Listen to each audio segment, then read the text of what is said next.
Oh, landmines and jellyfish. Welcome back to Knives, I guess. And what if God was one of us? If you're over a certain age, that just got lodged in your skull for the first time in well over a decade. I just did that to myself, too. I made myself sad. But for the last week, I've been carrying the world's cheapest axis lock. And I know, clickbait title, the words bug out and killer are always clickbait, but had to do it once this year. So, if you haven't seen it before, this thing came in a set of 7 knives for $25. So 25 divided by 7 is $3.57. So I'm calling it, and I'm taking the win on the technicality, $3.57 axis lock. And I will say, the rest of that gift set didn't want a thing out of it. The folding utility knife in there was one of the cheapest feeling things I have ever felt in my entire life. The rest of the knives were tipped down, didn't care for them, so I took them to work. I took the other 6 to work and just threw them on a table with a sign that said free take one, and they were dealt with in like 8 minutes. I thought I took a picture of it so I could do a post for you guys, and the picture just didn't save, or I hit a button and I thought I hit the shutter button and didn't. I don't know. But that's besides the besides. Let's take a look at what we're holding, because you know I spoil you. And first things first, and most importantly, the pocket clip is tip up, which is the Lord's carry. We have got these green injection molded scales. I assume they're polypropylene. We've got an axis lock and a thumb stud, so let's flick the stud. And we have got about 2.5 inches of unidentified steel. I have to assume it's 3CR. I gotta assume. So, I will say right now, I actually enjoyed carrying this quite a bit. I enjoyed it almost as much as the Storm Pooper. And that's saying something. Because, like, you can see, this thing looks quite cheap. And in the hand, like, just the way the scales are set up, it does feel quite cheap. However, we do have full steel liners on here, and there's not really much flex on this thing. So, points for that. That's actually really cool. One other thing to note. You know, this doesn't have a stop pin. It's got it just rests on the lock bar. The lock bar is where it locks up. That's where the magic happens. So I assumed that was going to be the penultimate weak point on this thing. This is where it was going to go down. So, I found out, like, the pivot, when I got it out of the box, was incredibly tight. I loosened it up a hair, and they used, like, all the Loctite in the country to lock this, pivot pin in place. It was locked up hard. I managed to get it broken loose and to move enough for the action to free up enough for it to feel comfortable and for it to centrifugal open. I'm going to make a few tries at getting it to centrifugal open under the camera. It's just doing it at this angle is just not fun, and it's really hard to make this work right, but we're going to try it because, you know, you're lucky I love you so much. But let's give this the old college try, and I'm going to look so incompetent doing this, but there we are. It does centrifugal open. It took way too many tries, but I did loosen the action up enough where it can drop. Like, you know, this is orders of magnitude better than it was. And so I spent a long time just walking around when I was, when the store was closed. I'm walking the store, doing whatever, flipping it open and closed as hard as I could, again and again and again and again. Like, it was a ton of opens and closes, trying to get some lock rock in here and damage this crossbar. Nothing at all. Like, that is a very welcome surprise. I thought that was going to be where it started showing issues. No, and I slammed this thing open as hard as I could, again and again and again. Now, I said these scales feel really cheap, but, you know, they are definitely serviceable. They do the job. Looking forward to Cardboard Slayer because I feel like this is going to be pretty comfortable. The only issue I see there is going to be that this has got a hard 90 on the inside of the scales. It's not chamfered. Using the $5 words today. And so that may present an issue. And of course, you can see a little bit of flashing on the molding around the edges, which, I'd be upset if this thing cost very much more money than it did. I'll be honest. But, you know, again, it's a 7-knife gift set, and I'm not sure why you'd need like 6 tip-down carries that are nearly identical, and this, or 5 tip-down carries, a crappy utility knife, and this, all in one go. But, you know, there you have it. So, yeah, it felt cheap. However, I had it tucked in the waistband on the hip for a couple of days to make space for the second cheapest knife on Amazon. Check that video out. And it was completely inoffensive there. About the worst thing that happened is my shirt coming untucked and getting tucked back in pulled this thing up a little bit, and I had to push it back into place, but that's pretty endemic to a lot of knives being carried there, so it didn't do anything that, a bunch of other stuff didn't do. I didn't really feel any digging, rubbing, hot spots, nothing like that. And when I transferred it down to the pocket, it did quite well there.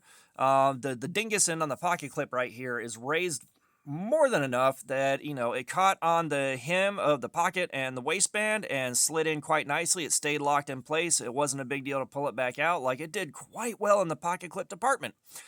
It just again, like, it feels cheaper.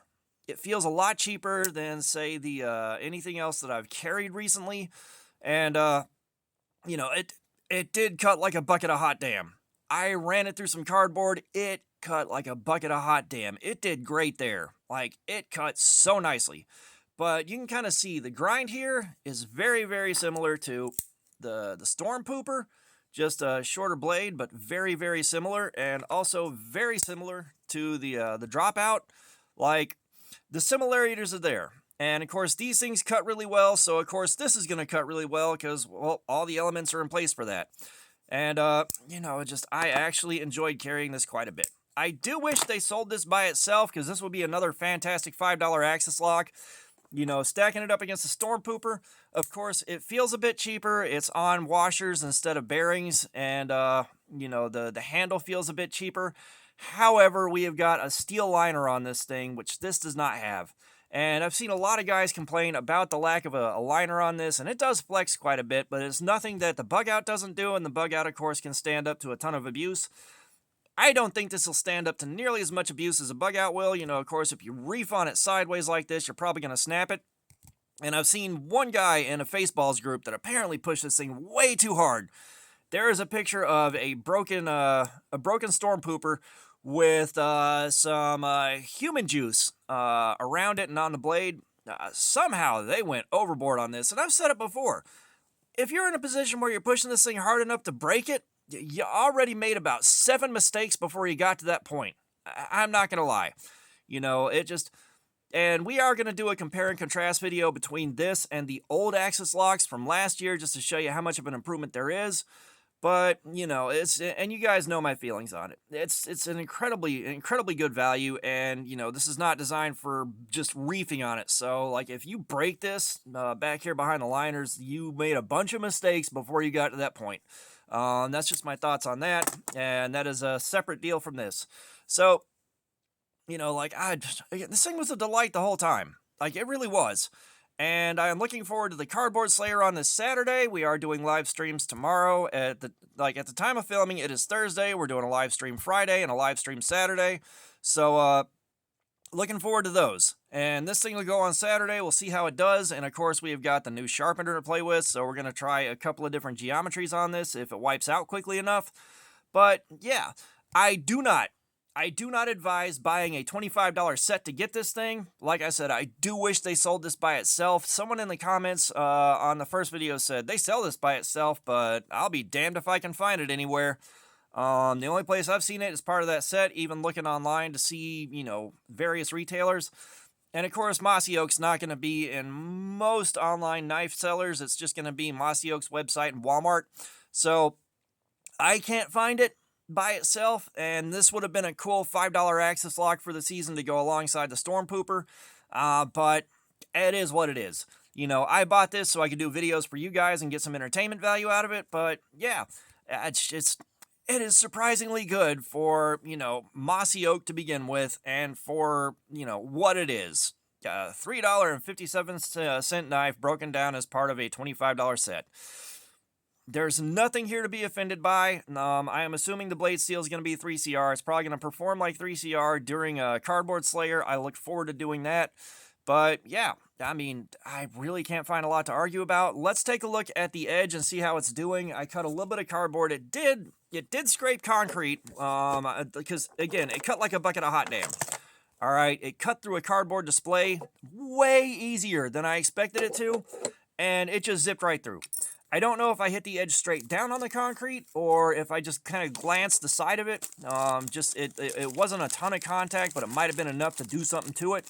which sucks. I would have loved to have had a brand new edge going in on a cardboard slayer, or one that hadn't had that happen. That's going to be 2 in a row or something like that happen to it. But of course we can sharpen it, and of course we got to take that into consideration for how long it lasts. But the edge may still be really good. So let's take a look at where I'm pretty sure it hit. So 242. That is not too shabby. That's still a high-end cutlery edge. Let's try a little farther back on the blade and see how it does with that. I have got to buy more test clips before I run out of these. Oh, Lord. But let's take a look a hair farther back on the blade. Tear that out. So 280. Yeah, so I mean, the edge is still consistent, reasonably consistent along the length of the edge. Can't really find a lot of fault there. And like I said, it's a great novelty. It is a great novelty for what it is. It is a great novel. It's like, and again, like if that set would have had some more of these, that would have been awesome. You know, you didn't need 5 nearly identical, like, because 4 of those 5 were the exact same knife, just with different scales on it. One of them had a glass breaker, and it had a belt cutter on it, but you didn't need 4 of the exact same knife in there. They could have done another one of these with some different scales on it, because there was a pattern that I really liked there. They could have done other things, but you know, it's for the value, the entertainment value that I got out of it, for the ability to make some videos for you guys to check out on something a little different that's not getting much attention right now. I think it was worth it for me to pick that setup. It'd be great if other channels picked this up and took a look at it, just for, again, the same this is fun value, but nobody else. I don't think anybody else is going to buy that set just for this and do this with it. So, you know, I can't think of a whole lot else to say about that. I'm going to try to swap out some bronze washers on it and see if I can get that done, and then come back to you, see if that made the action any better. I think my odds are slim. Those nylon washers are probably going to be paper thin, and of course bronze washers are a bit thicker, but I got to try. But that's everything I can think of to say about this thing. Just overall, for how cheap it is, you know, I'll give this an 8 out of 10. The action could have been a little bit better from the factory, and the molding could have been a little bit better, but, you know, overall, for the kind of cheap, borderline trash knives that I like to play around with sometimes to show you guys, I'm thoroughly impressed. I am thoroughly impressed with this one thing, and, yeah, that's about all I can say about it. So, all that being said, thanks for looking at my crap. Subscribers, you guys are awesome. Y'all keep coming in every day. I appreciate you so, so much. You guys got us over the hump to get that Work Sharp Precision Adjust Professional. I can't thank you enough for that. If you haven't subbed, please do. We have got our live streams. We got some giveaways coming up as soon as some more stuff comes in. We got plenty of activities and comments. I love some feedback. Let me know what you think about this thing, good or bad. And all that being said, y'all have a nice day.